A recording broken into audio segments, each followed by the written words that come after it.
Hello and welcome back to the Culture Cave. I'm here with my friend Emmett. Say hi to the people, Emmett. Hi, people. How are we today? Well, I imagine you're all doing better than the protagonist of this little journey by the fact that you're not alone. You Mr. know? Stephen Strange. I will say, I said to Emmett as soon as we started this Zoom call, oh my god, we had our first what if, which ended the universe. I thought it was coming. Episode 4 is a bit early for that, but we finally got it. The end of the universe. What do you think? Well, yeah, eventually you have to have a what if that ends on a completely downer note, like Yeah. a tragic tale. The rest of them had all been to varying degrees like bittersweet. Hmm. Like even the Hank Pym murder mystery one ended with the implication that a new version of the Avengers would rise. But Yeah. we ended this episode with like Doctor Strange Supreme, which apparently is his name in this one, which makes him sound like something from like the Burger King value menu. Yeah. Um, Chicken Supreme. yeah, I'll have a strange supreme if I can, Yeah, um, yeah. my friend. But like he's trapped in the ruins of his reality on his own, and that is absolutely brutal. Like just truly tragic. Absolutely, yeah, it is. Oh, It is. It is nuts. Also, the way that they were splitting the timelines was actually crazy in this episode. So, obviously, with the mm, time stone, there's always the possibility of them going into this sort of thing. But yes, okay. definitely. So, if I'm right, like you correct me if I'm wrong, right? So Sure. basically, he didn't lose his hands. He lost Christine, lost his Mm. heart, and then he went on a mission, became a wizard, as Tony Stark likes to call him, and then You're a this. wizard, Stephen. Yeah, became became the sorcerer. Does that make Wong Hagrid? He's pretty he's pretty good. He's pretty good Hagrid. Yes. Yeah. So anyway, so he goes off and then he starts spending time in the past, doing a bit of a like a Dormammu loop again, kind of. He was Yes. looping and Christine kept getting killed, and we learned like I think was it in this TV show Loki that we learned of these points within the universe, which are like they're fundamental, they have to happen. And Christine dying seems to have been one of those points that no matter what will happen. You know? Yeah, in this version of the timeline, because it was the thing that inspired Strange Hmm. to seek out the Ancient One and become Doctor Strange, and through that, Strange was the one able to defeat Dormammu. So, Hmm. like, Yeah. if Strange does not have that loss, he doesn't search out the Ancient One and is not there to stop Dormammu. Thus, the world is lost, and that's why it becomes like a fixed point. So, Yeah. like in this version of the car crash, instead of like having his hands crushed and his career like completely ruined. This version of Stephen Strange is kind of like a nicer person at the beginning, Mm. where like instead of being as much of an egotistical prick as he was in like Doctor Strange, Christine have a stronger relationship, and Mm. they're going to like an event, and like that causes the crash. So like he goes back in time and he keeps trying to change it, but because he needs to become Doctor Strange, the Sorcerer Supreme, Hmm. like no matter what he does, she dies in some way. Yeah. Like it's very interesting. Like time, we've seen this in some of the shows that we've been sort of talking about before. The idea of like time fighting back against Yeah. your attempts to change it, which is very cool. Did you get that vibe while we were like when you were seeing it? Yeah, The I did. I, montage I of death. did. Yeah, the montage of death. I thought that was really. I liked it actually. I got the idea. The interesting thing is though, we live in a world like well, not live. We don't live in it, but the Marvel. We live in a world. Yeah, we live in our world, but the Marvel world is one with like actual gods and watchers and like whatever you call those Titan things or whatever they are. We live in this world with all these things that are influencing stuff. Dormammu, for example. I still think it's a bit interesting that they're weaving in the idea of time deciding. I think that the Marvel universe has set it up now that even when they say time deciding, it kind of is implying to me that there's something making the decision that has to be the point. Would that be Mr. Kang from the end of Loki potentially? I think yeah, and even that brings up other questions because, like, even the whole idea of was it all predetermined? I actually didn't think it was. I think he let it go, and then he just trimmed the branches off, which did it. So it was like post selected, you could say, but it Yes. wasn't predetermined. So he was trimming the branches off and not letting them continue, but it was still like naturally going along itself, staying within the bounds. But these points in time that have to happen, like who's deciding they have to happen? Because in this Marvel universe, there is, you know what I mean? Like there are these beings that are basically gods. So who's deciding this? It's a very good, like, maybe there's like a personification of time itself that Mm, wants to, you know, keep things in check. I like there is sort of stuff like that in the comics, but I don't know how much of that they're going to want to like bring into the films, because you mm-hmm. then start getting into like really weird lore. If you've seen the trailer for the Eternals, perhaps I have. the Celestials are the ones that are, That's what you I'm know, talking about. deciding the course of time I said Titans. potentially. I meant I No, meant sorry, the Celestials. Celestials. I thought that might have been who you meant, but I didn't want to like yell Celestials and be wrong on that one.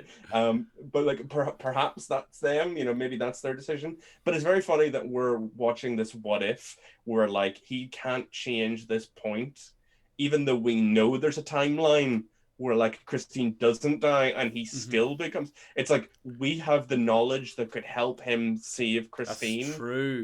but we have no way of giving it to him. If we could just be like, if you just change it slightly, Yeah. you could have a timeline where she survives. You lose your career, but like you keep the woman that you love and you still save the world. There's a way of fixing it, but like unfortunately, he is unable to do it.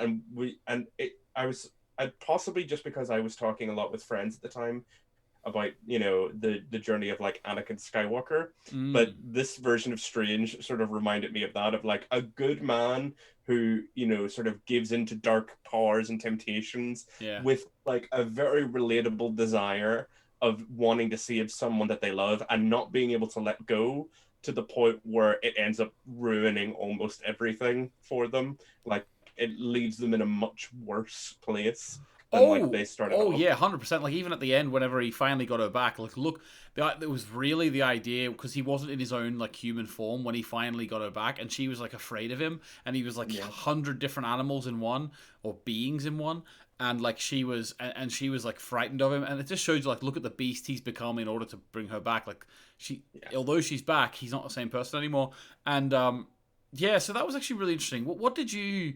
Maybe you have some comic book references we could talk about later about this, but the idea of him sucking in the like absorbing in all these other beasts was crazy to me. I'd never actually really seen much like that before, but it was crazy to me. I love that. It was really cool, like visually. I love every time that he absorbed one of them. Like for a while, he would take on the Yeah. physical characteristics, so that by the end of it, when he was using his full power, he like looked like this horrific demon creature. Uh huh. That was fantastic. You know, like that's a common thing in comics and in all lore, like that Faustian bargain where Mm-hmm. you give up little bits of yourself for more and more power, and like.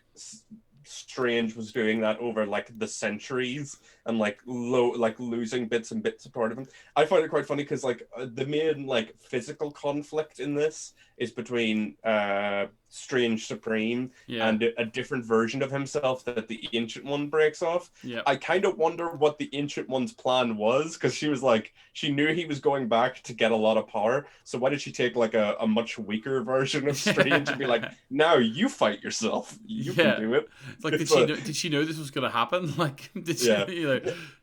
And like she admits that like her tampering with the timeline is almost as risky as what Strange was doing. So was it just Strange's actions that broke the timeline, or Mm. did the Ancient One playing around with dark magic as well maybe add to the collapse of all reality in that world? You know, I'd it's probably a go with a yes there. I think she did. Well, I don't know. Like if it wasn't for her, well, she split them off. Well, I suppose if she didn't split him off, then he would have had all the power he needed anyway. Without because I'd imagine, did she split him because she knew that that one was going to turn up to be that guy? That mm, crazy absorb 100 beings guy. So maybe she split the timeline for the other Strange to try and beat him. It didn't work, but yeah. maybe that's why. Well, yeah, I think the era that like the other Strange met was like you could never beat the Strange Supreme, or he couldn't beat Hmm. Strange Supreme physically. He really needed to like find some way of breaking through to what was left of the man beforehand, Yeah. and like talking to that rather than attempting to fight him. He did try that, but he just wasn't able to seem to find the words, and like the magical fight on its own was not going to go his way because the powers were so different. Too You little, know, too late. Too little, too late. Because at the very end, he was like sort of begging for forgiveness, and then he realized, "What have I become?" And the Watcher. yeah, There we go. Emmett. The Watcher has finally come into it. The Watcher yeah. starts talking to him. It makes sense that Stephen Strange would be the one to talk to him, and the Watcher wanted to know what was like. So, do you think the Watcher was thinking about helping or not?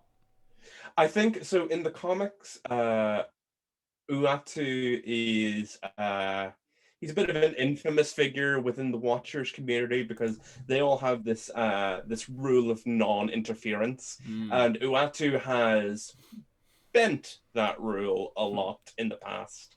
He's not necessarily technically interfered, but he's found ways of like sort of skirting around and such, avoiding fully breaking the rules, but sometimes giving the heroes assistance to fix it. So I think we're setting up for the Watcher to have more of an Okay. effect coming up soon, because we see him like tempted to maybe help, but then he sort of just like gives this version of Strange this brutal teardown, talking about how all of this is his fault, and it's just and he's just leaving the other Doctor Strange in like the ruins of his timeline. But I was so happy to see like the Watcher interact with the Hmm. characters because I'm Yeah, like, yeah, yeah. yes, this is what I want, you know. It's slowly And the building, isn't it? Like in the last episode, we saw him in the background, like of the when the car was driving in the desert or whatever it was, and now we see him talking. So it's slowly building. So do you predict that he will actually interfere in the timeline in some way in this series? I think potentially he will interfere in some way, potentially to save a lot more people, like perhaps to stop a universal or an alternate Multiversal, yeah. universal sort of, yeah, a multiversal sort of threat. But if this version of Watu is anything like the comic version, he's going to find ways of helping in his own way. Mm-hmm. If it's not necessarily breaking the rules, a big thing that he does a lot in the comics is just sort of appear in front of people, Right. let them know that what's about to happen is something of like galactic importance. So to kind of let them know that like your next few choices will matter. Like Yeah. be very careful going Interesting. ahead. Okay. So like he's not interfering, he's appearing before them, he's not telling them anything, but Mm-hmm. he's appearing before them and sort of giving a hint that something Yeah. is about to happen. Maybe he'll do a hand gesture, maybe he'll point at something, maybe he will tell them something, but like the Watcher's kind of a crafty being in that way a lot of the Yeah. time, you All know. right. Awesome. Okay. Well, that was a very strange episode of What If. What I would like to uh, do now is to jump into Emmett's comic corner and have a look at some comics which might link in to this episode of What If. What do you think? Yes, fantastic.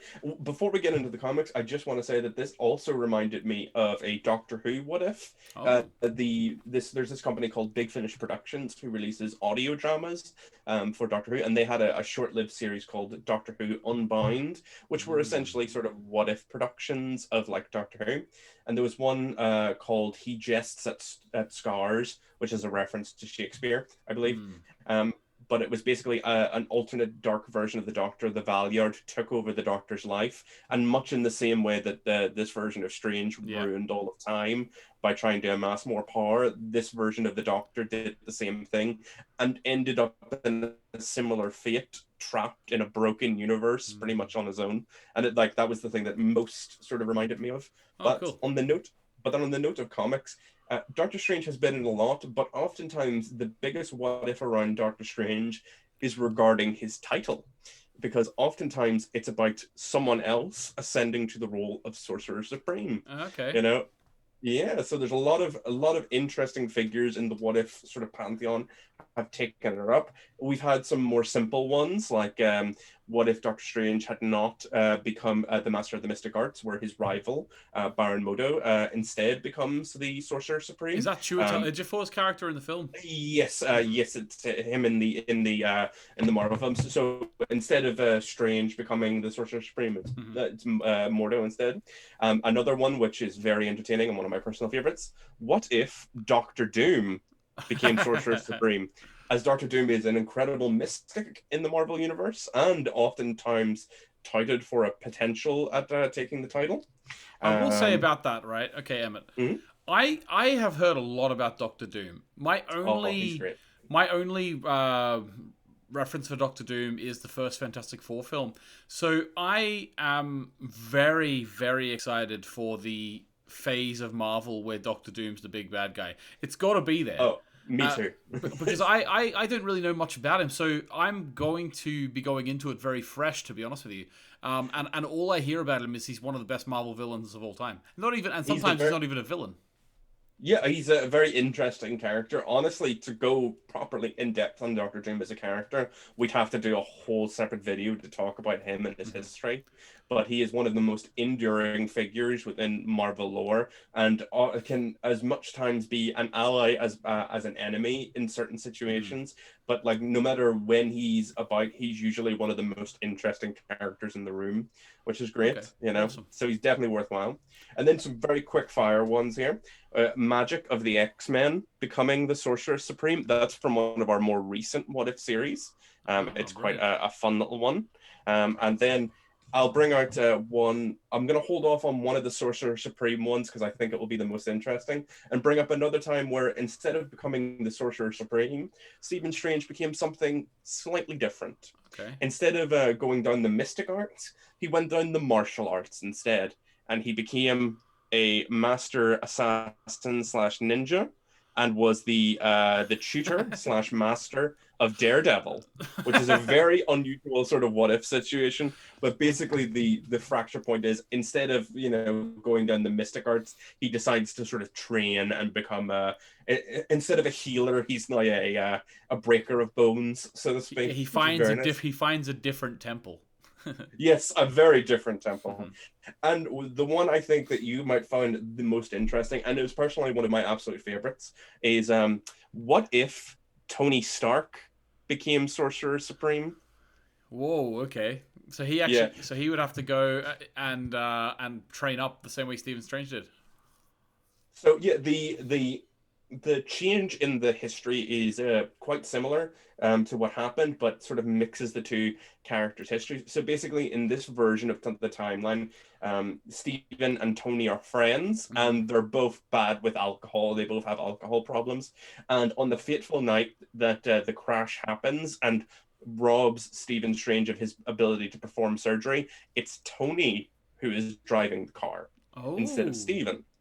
So he is racked with guilt over what he does, and he and Stephen both search out the temple to try and find a way of fixing Stephen's hands. And it is Tony who takes up the mantle of Sorcerer Supreme, being the one to train, and he merges his intense technological knowledge with his knowledge of the arcane to become like an iron mage or an iron Yeah. sorcerer. It's such a cool concept, and I really dig it. And it's just a generally fun what if issue. It's like the 113th issue of like the second volume, so it's one of the last ones, but it's really really fun.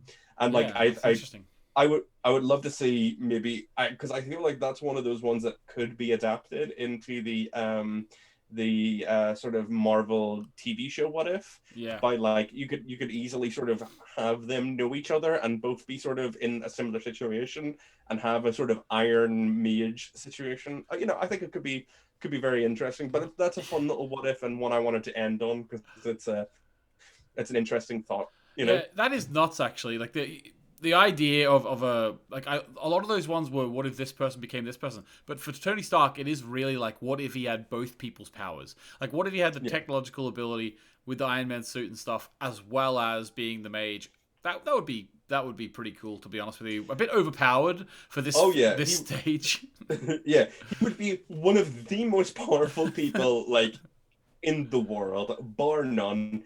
And just think about like Tony's like, because like obviously don't want to big up Tony Stark's brain too much. He already has enough ego to go around.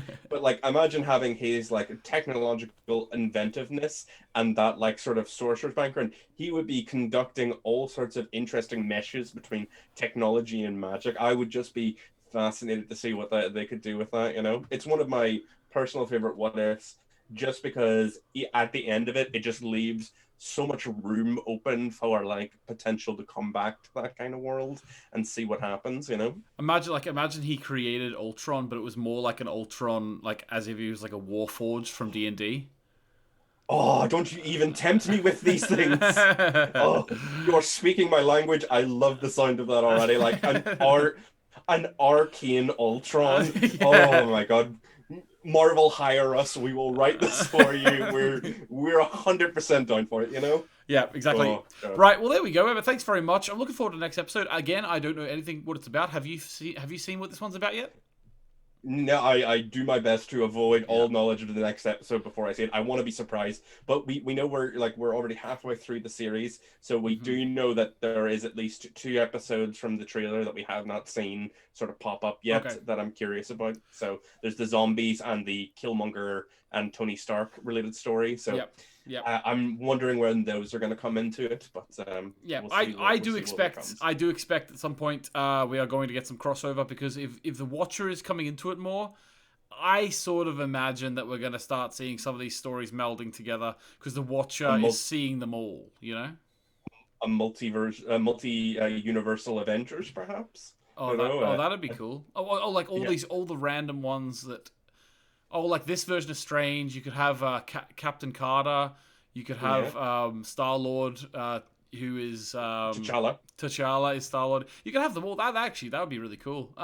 Yeah. Maybe. Well, there we go, guys. Thanks very much for Fingers crossed. watching. Oh, what is it you said? Fingers crossed. Fingers Like crossed. Oh yeah, that's yeah. what I'm hoping I for. love the idea of you having your fingers crossed for the next 5 weeks, just like just not It's uncrossing your fingers. it's going to make my jobs a little bit more difficult. I'm going to have to type in a very different way than I'm used to. But you know, if this somehow makes it so that there is a multiversal, universal Avengers, I'll keep it like that. You know. Yep, I'll do the same. Right, guys, thanks Yeah. very much. Subscribe to the channel if you haven't already, and like the video. That'll help a lot. Thanks very much. We'll see you later. Bye.